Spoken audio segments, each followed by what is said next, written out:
sejahtera bagi kita semua. Perkenalkan, saya Seriana Tambunan dengan NIM 220301744145.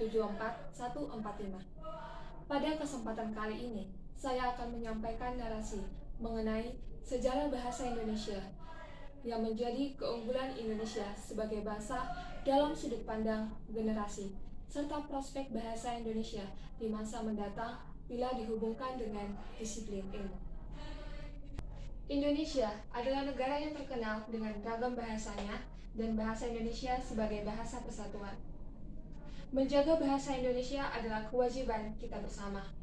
Tapi, bagaimana sejarah adanya bahasa Indonesia itu?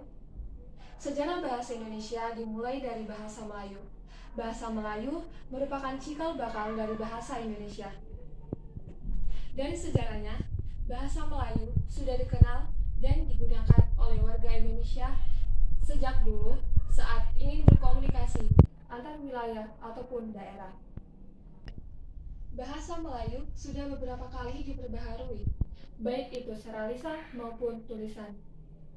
Dimulai dari ejaan Van Ophuijsen, Suwandi, hingga ejaan yang disempurnakan atau yang biasa kita kenal sebagai EYD. Sejarah bahasa Indonesia juga tidak terlepas dari Sumpah Pemuda pada tanggal 28 Oktober 1928. Pada tanggal 28 Oktober 1928, bahasa Indonesia resmi dijadikan sebagai bahasa nasional dan bahasa persatuan. Poin ketiga dalam Sumpah Pemuda yang berbunyi, menjunjung bahasa persatuan bahasa Indonesia.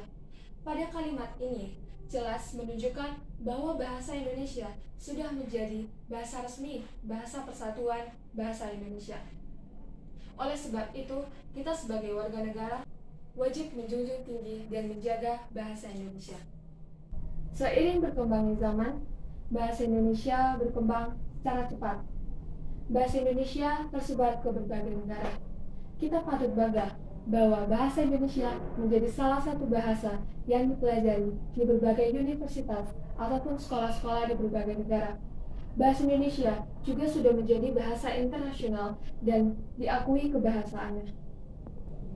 Saat ini, bangsa Indonesia mencapai suatu kebanggaan, di mana bahasa Indonesia menjadi salah satu bahasa yang berkembang pesat di dunia. Bahasa Indonesia memiliki keunggulan historis, linguistik, dan hukum. Bahasa Indonesia menjadi salah satu bahasa terbesar di Asia Tenggara dan persebarannya mencakup 47 di seluruh daerah dunia. Pertanyaannya, bagaimana prospek bahasa Indonesia di masa mendatang bila dihubungkan dengan disiplin ilmu? Di era globalisasi saat ini, mempertahankan bahasa Indonesia adalah masalah terbesar. Hal ini karena banyak yang menggunakan bahasa Indonesia yang tidak sesuai dengan kaidah sebenarnya. Tentu, hal ini harus cepat ditangani.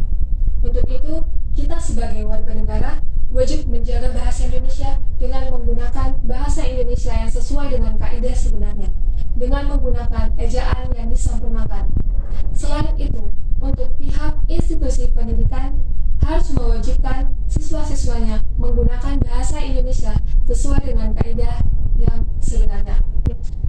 Dengan demikian, bahasa Indonesia akan tetap selalu ada di Indonesia dan menjadi keunggulan bangsa Indonesia. Sekian narasi dari saya. Terima kasih.